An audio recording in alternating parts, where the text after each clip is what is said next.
Good morning. Today we're going to talk about the rapid assessment of respiratory distress with ultrasound. I unfortunately have no disclosures. All the images I'll be using today come from the POCUS Atlas, which is free and formats their clips phenomenally for Microsoft PowerPoint. So like I said, today we're going to be looking at critical pathologies on cardio-pulmonary ultrasound, including pneumothorax and tamponade. And we're going to work predominantly on the interpretation of these. We'll briefly go over the testing characteristics of POCUS for these studies, and then I'm going to show you a stepwise approach to how to incorporate these into a very rapid assessment. Let's start with a case. EMS brings in a unknown patient. They are breathing 40, 50 times a minute and they couldn't get a word out. EMS barely can get a pulse ox, barely gets a blood pressure, and they drop you off in the ED without any history. Where do you go from there? So I would say every time think ABCs, right? Airway, breathing, circulation, and then the rest of your workup. But I want to make this process a little better, a little more accurate. And so my proposed evaluation looks like this. It's an airway evaluation with some auscultation because unfortunately our ultrasound machines don't see wheezing in severe asthma and COPD and the stridor of croup. So check the airway, auscultate them. But then the next step is we're going for the probe, okay? So let's walk through this case a couple times and discuss a couple of the critical ultrasound findings we could see. So again, unknown patient, they are thankfully protecting their airway. They're rapidly breathing without wheezing, I mind you, and they're tachycardic. And we'll just say we're having a hard time getting the blood pressure, okay? You put your ultrasound straight on their chest, mid-clavicular line, anterior, and you see this.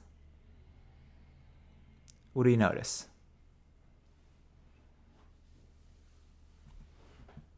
So just to walk us through, we have fat here, muscle. This is going to be the pectoris muscle of the chest. We have two ribs here, one rib here, and then right over yonder, in between the ribs, is our pleural line, right? This is where the visceral and the parietal pleura, in theory, meet. And I'm going to skip over to the next slide. In a normal, this side being normal, in a normal lung, the visceral and parietal pleura move along each other with respirations, which creates what we call lung sliding. This happens in normal lungs. When you do not see lung sliding, that is a sign of a pneumothorax, because instead of having two layers of pleura on one another, here we have the parietal pleura. Probably down here is going to be your visceral pleura, and over here, that open airspace is your pneumothorax. So by dividing the pleura up, you get no lung sliding. To make this more accurate, and if you have a bit more time, look around the rib space and you might see this finding. Notice here, we have no lung sliding on the left and a sliding piece of pleura coming in from the right side. Or in this case, the way it's oriented, this is superior and this is inferior. So there's a piece of pleura coming inferiorly up. This is known as a lung point, or the junction between the pneumothorax and normal lung. So here's a quick schematic to look at it. Here we have the parietal pleura, the visceral pleura of the lung against the black parietal pleura of the abdomen or of the thorax. And normally as you breathe, there's movement underneath there. Now let's say we add a pneumothorax or an air pocket. So your lung and its pleura is still moving, but that air pocket doesn't really interface much with the external pleura. So let's say we were ultrasound here and we zoomed in on that picture. What I would see is the part directly touching the air has no lung sliding. The part touching lung does have lung sliding. And as you breathe in and out, that point moves. So that is a lung point. And we're going to make a couple of generalizations when it comes to critically ill patients when it comes to ultrasound. And it's that if you see lung sliding, there 100% is no pneumothorax where your probe is. And what I mean by that is I can't 100% rule out no pneumothorax in the entire chest, right? If you're scanning someone in the anterior rib space, they could have a pneumothorax posteriorly, inferiorly, but not where you're looking. And I would say in general, if you check the most superior and anterior aspect of the chest and you don't see a pneumothorax there, then the cause of the patient's dyspnea is probably not a large pneumothorax. Right? Again, not 100% sensitive for everywhere in the chest cavity, just where you're looking. If you see no lung sliding, then it's probably a 99% chance it is a pneumothorax. And the reason I say 99 is that there are some very rare cases of large pulmonary blebs and tissue scarring, pleural scarring, particularly after thorax surgery, where you will not see lung sliding even though there is not a pneumothorax. But these are exceptionally rare.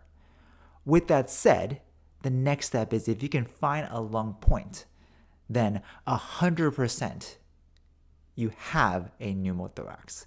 And the 99% is both a analogy, but also based on some real data in a meta-analysis of using ultrasound compared to chest x-rays for evaluation of pneumothorax. You'll notice the ultrasound is way more sensitive because it catches those small anterior pneumothoraxes that you don't quite see on an AP x-ray, but it lacks 1%, just 1% of specificity. Likely, and again, this is a meta-analysis, so variety of different methods, but generally people calling something a pneumothorax when they don't see lung sliding. That's probably due to that very rare case of lung adhesions and pulmonary blebs. But in general, quite accurate, way more sensitive than X-ray, and just about the same specificity.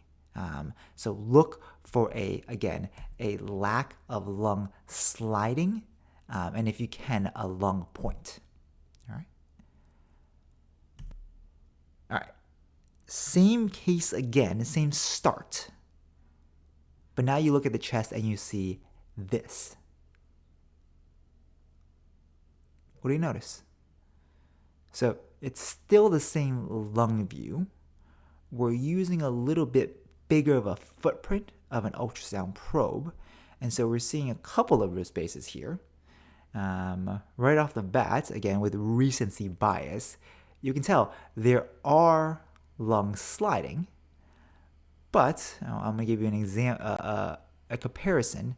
You can see instead of the nice horizontal lines we see on the right, this is normal here.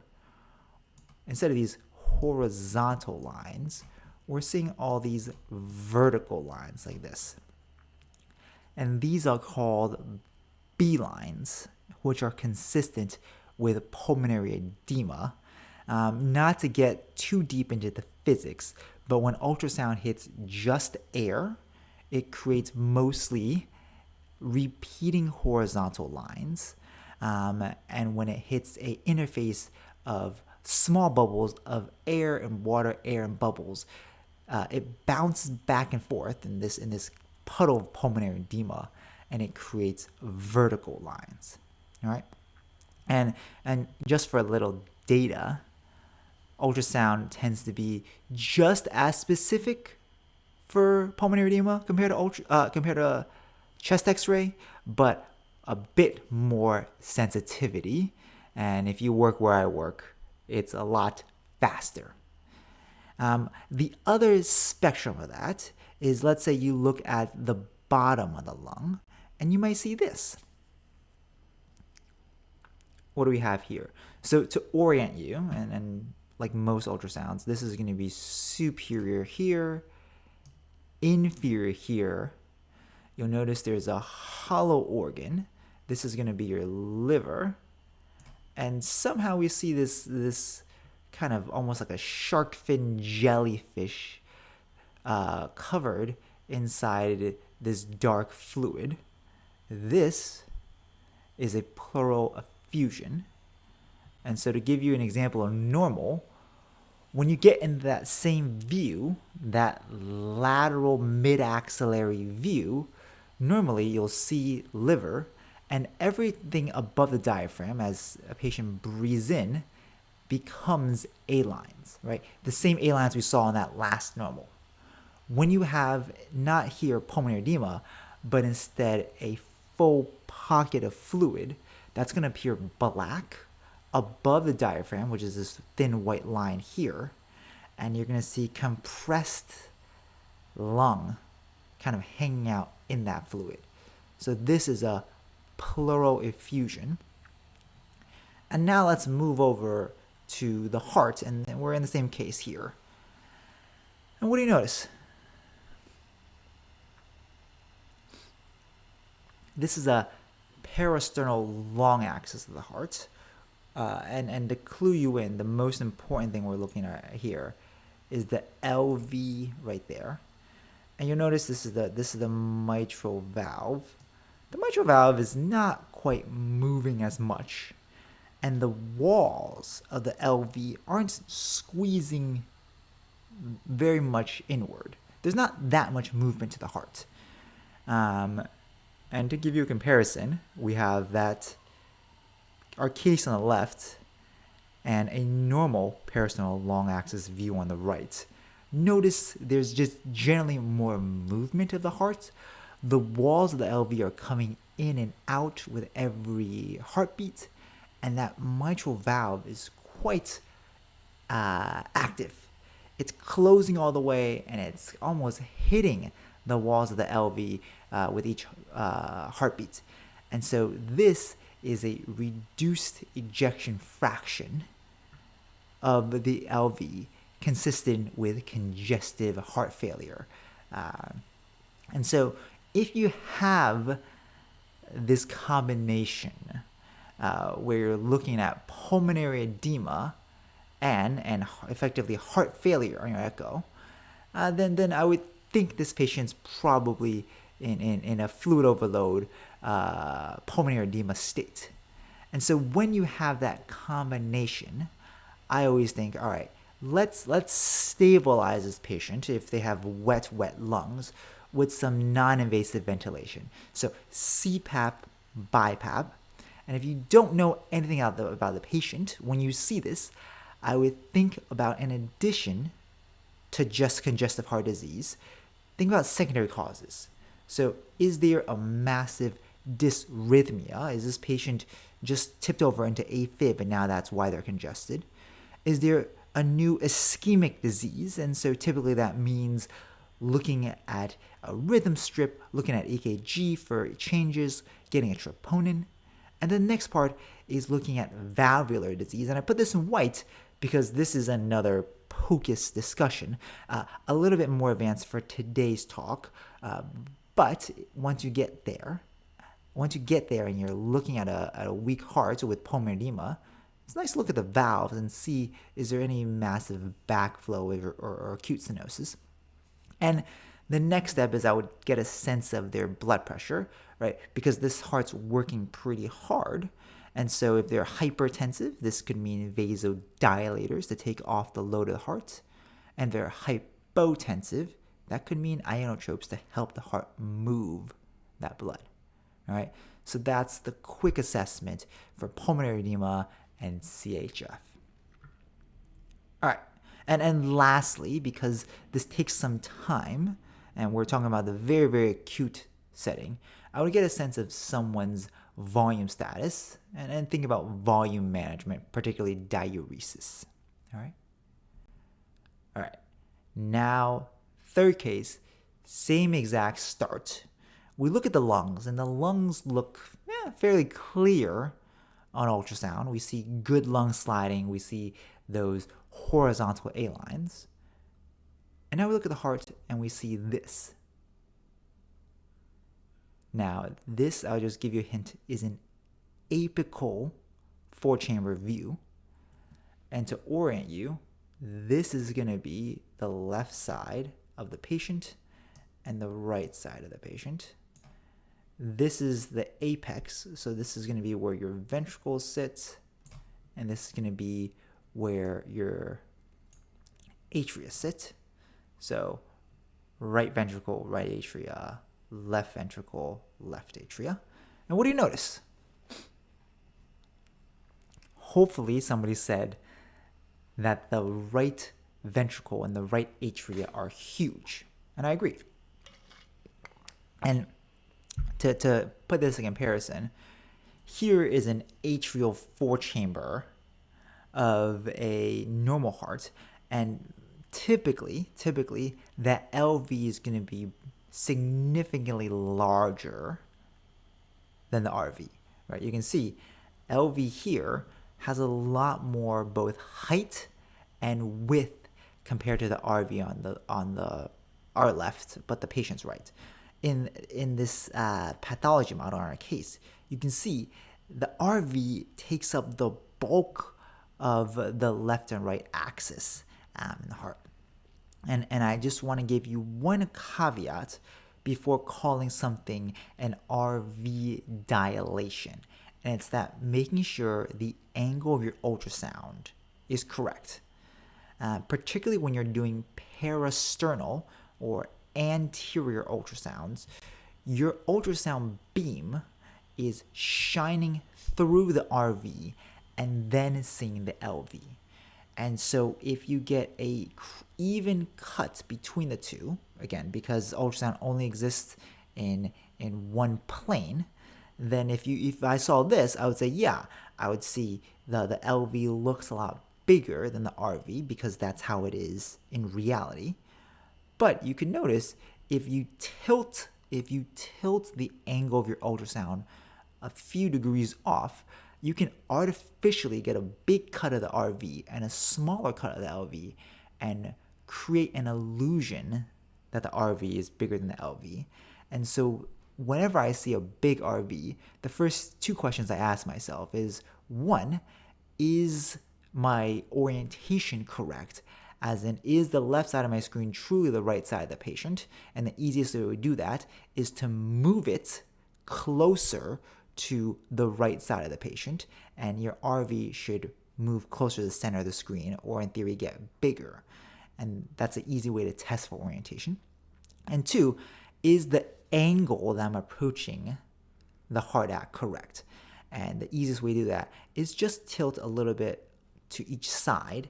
And if all of a sudden the ratios look a lot more clearer, then that is probably the better angle to be at. So just double check your angles, okay? So back to the case. Let's say we check the angles and we check our orientation, and it definitely is a big right heart. And again, this is the patient who's breathing 100 times a minute and we can barely get a blood pressure. I would say the next step I typically go for is to bring the ultrasound into the groin and take a look here, right at where I would do a central line. And you'll notice there are two large vessels. And now I'm going to compress on those vessels. You'll notice one vessel to the right here has a pulsation. And this is probably going to be your femoral artery. This one does not have the pulsation, and this is going to be my vein. And you'll notice as I squeeze, I'm not collapsing the walls all the way, right? A patent vein with pressure should close all the way, But instead, I see this kind of bright, junky object right here in the middle. Okay? This is a deep vein thrombosis. And if you see a dilated right heart, and again, without any other history, with a deep vein thrombosis in the common femoral vein, like right at the tip of the groin, I would say that's probably an acute PE until proven otherwise. The next finding, and again, same case, you go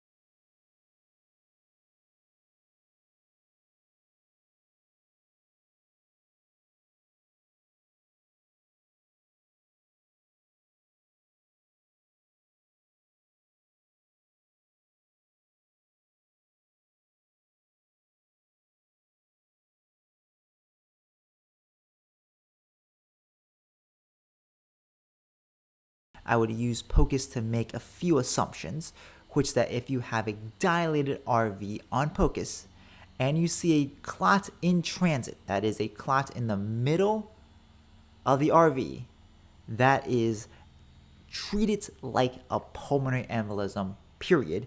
If they need thrombolytics or they need IR, because they're that unstable, I would move on. If they're stable-esque, I would try to get them on anticoagulation ASAP. Okay? And again, along with the appropriate additional workups. Now, if you see a dilated RV and you see a vein in the common femorals, then it's probably a PE. It's not always a PE. You're allowed to have primary pulmonary hypertension and a incidental DVT. But I would say this patient needs anticoagulation anyways, and unless you have any reason to suspect they can't tolerate it, that's a good reason to start it, while, again, working the rest of the patient up. And then finally, if you check both sides, both groins, and you have a dilated RV with normal deep veins, then I would say it's at least pulmonary hypertension, and maybe due to a PE. Now, most PEs come with a DVT. There are a segment of PEs that come from either veins in the deep calf, veins in the arms, and emboli de novo that exist without a DVT. They are fairly rare. But I would say this is someone that I may not immediately anticoagulate, but I would consider using some stabilizing meds for pulmonary hypertension in the meanwhile. Okay, which is its own topic and beyond any time we can spend today. All right. Last case, same start. We look at the lungs and we see again lung sliding A lines. And now we look at the heart. This is the peristernal long view. And I'll just say off the bat, the squeeze is not bad. All right. The RV, and again, this is, I'll just demonstrate LV, RV. The RV is not dilated like before. It's certainly much smaller in the LV. And again, in the peristernal long, it's hard to see a huge RV, but it certainly doesn't look humongous. But I'll point your eye to the area around the heart, right here. In the pericardium, we have a dark fluid, and that dark fluid is a pericardial effusion. And now I'm just gonna, let's see if I can erase. Now I wanna keep your eye pointed right around here. And I want you to look at the free wall of the RV. And you'll notice as the RV tries to open up and fill in diastole, it kind of has this dent. It gets pushed in right around here. This is what we call right ventricular diastolic collapse, or it's trying to fill, but somehow the pressure from the outside pericardium is so high that it cannot fill. And when it can't fill, it can't send enough blood to the LV, the cardiac output goes down, and that is the spiral for cardiac tamponade. Okay? Now, to put it in comparison, let's look at this is another view. This is going to be a subxiphoid view of a pericardial effusion. But here, keep your eye on the free wall of the RV. Notice it doesn't have that concave shape to it. It fills up open all the time. So systole, diastole, and diastole, when it opens up, you can see everything looks nice and open like that. We don't see this thing, okay? Here we have a pericardial effusion, and again, around the same size, but that is not causing tamponade physiology. Here's an example, same view, subxiphoid. Here you'll notice the RA is open the entire time, but the RV doesn't even open up once. It is collapsed the entire cycle. This is tamponade. Again, with RV collapse. And now here's the opposite. So this is kind of a modified apical 4-chamber view. And you'll see LV here, RV here, and the free wall of the RV is nice and strong. It opens up in diastole, and it actually pushes the effusion to the side, which speaks to the fact that the RV has more pressure than the effusion, and thus we are not in a tamponade state. And so using RV diastolic collapse has been a very tried and true way to evaluate for tamponade physiology. And again, this is a 1980s journal, but in a small case series, they saw it is way more sensitive and almost 100%, or in this case, they measured at 100% specific for tamponade physiology compared to pulsus paradoxus, which is the traditional blood pressure measurements, or the most accurate physical exam finding for tamponade physiology. And when you look at ED patients that needed pericardiocentesis because presumably they were in tamponade physiology, RV diastolic collapse was the most common finding. And so while there are a lot of ways to evaluate for tamponade physiology, I think RV diastolic collapse, if you can hone your eye on it, is probably the most accurate. So, and seeing a patient with a new pericardial effusion, if you see the RV collapse in diastole, that is tamponade, okay? If you can't get a great evaluation of RV, if they're way too tachycardic, and you get the ultrasound and you put it on half-quarter speed and you still can't see it, but if they have signs of obstructive shock clinically, right, they're hypotensive, tachycardic, their JVD is big, and there's no pneumothorax or evidence of a large PE to otherwise explain another reason of obstructive shock, I would assume that they're probably in tamponade physiology if you see a new large pericardial effusion and no other signs of obstructive shock. And then finally, I would say the most sensitive, even sometimes a little more sensitive than the RV collapse, is IVC dilation, right? Because if you're squeezing so hard on the heart, then there should be a little bit of backflow. So if you see the opposite, which is a thin IVC with an open RV, then I can pretty confidently say this is not a tamponade physiology picture. Okay? And just to go through some of the additional data for the rest of echo, this is a fairly new but large study, Italian ED study, where they compared ED findings of all the three things we just talked about: a reduced EF, a big RV, and a pericardial effusion. And you can see, compared to their gold standard of other echoes or other imaging studies, our sensitivity is pretty good. 90s, high 80s, and very specific.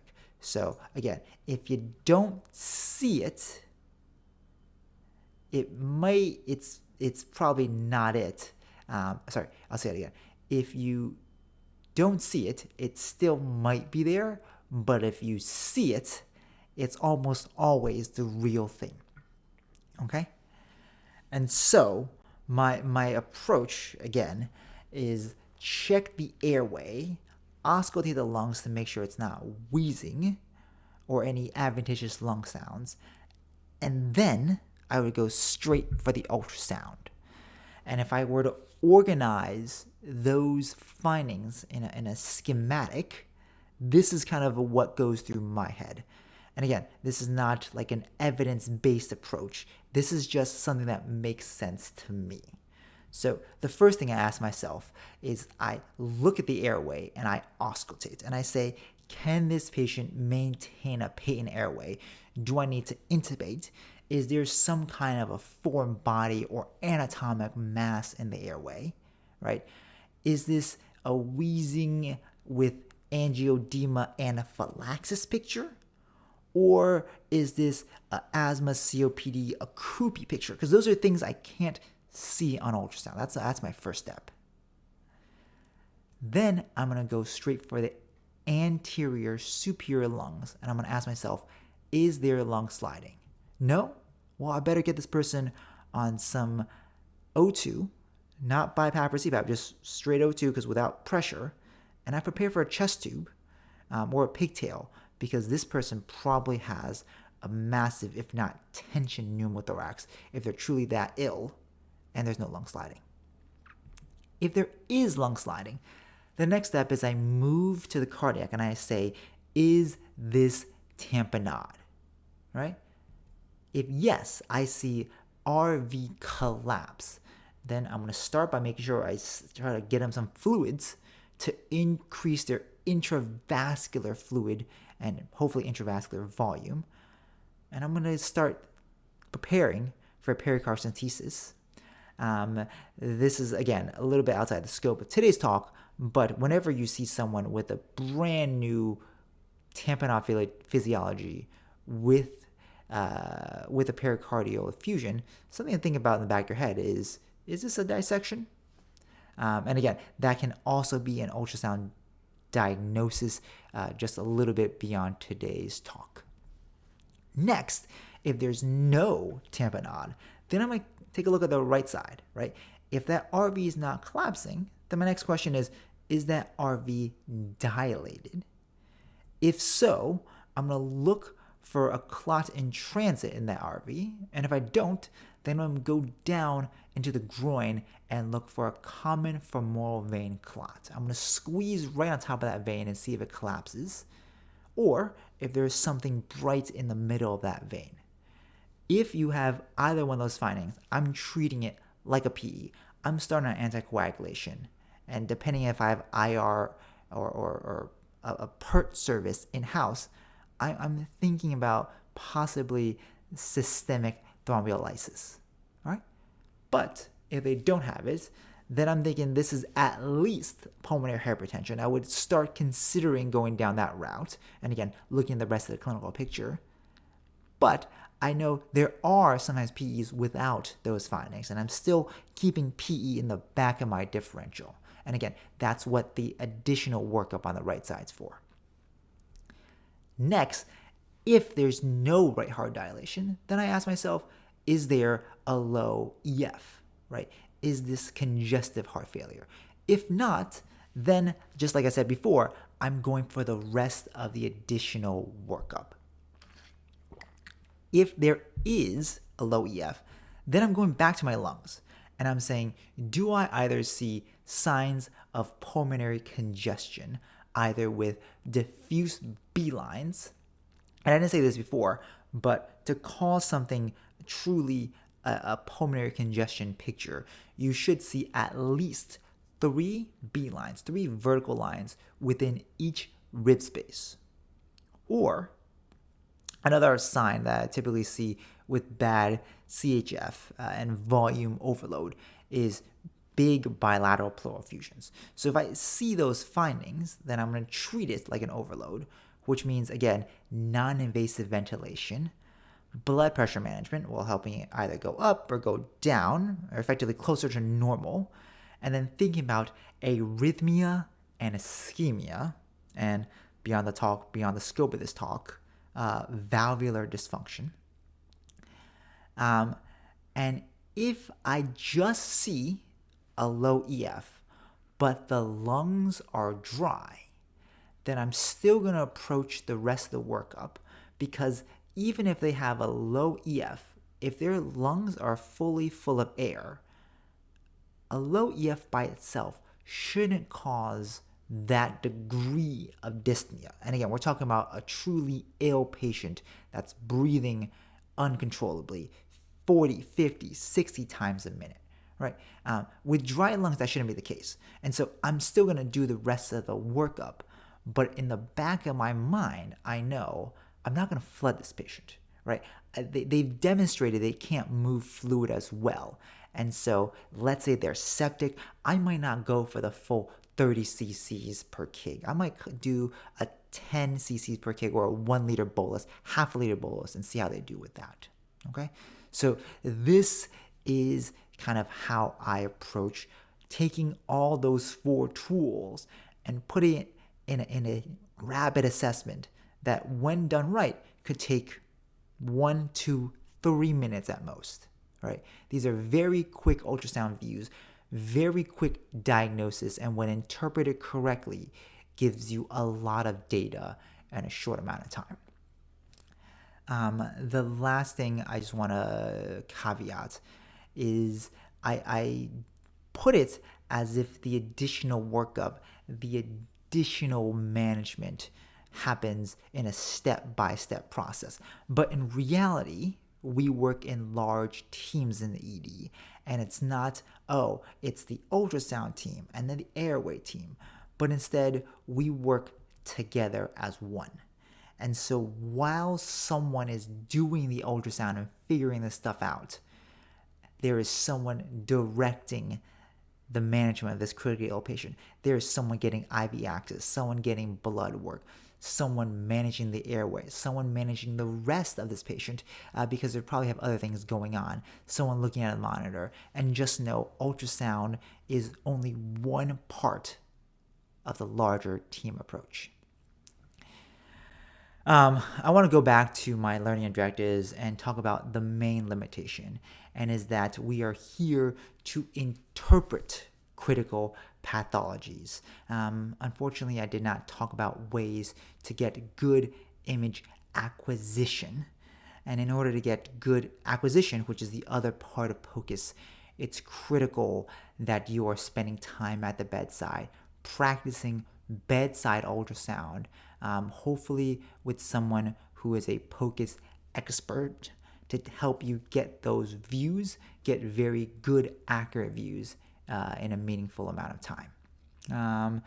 And so if you're at Mount Sinai Medical School with me, I do these talks and I help give courses for our medical students, as well as our faculty and residents and PAs to get better at this stuff.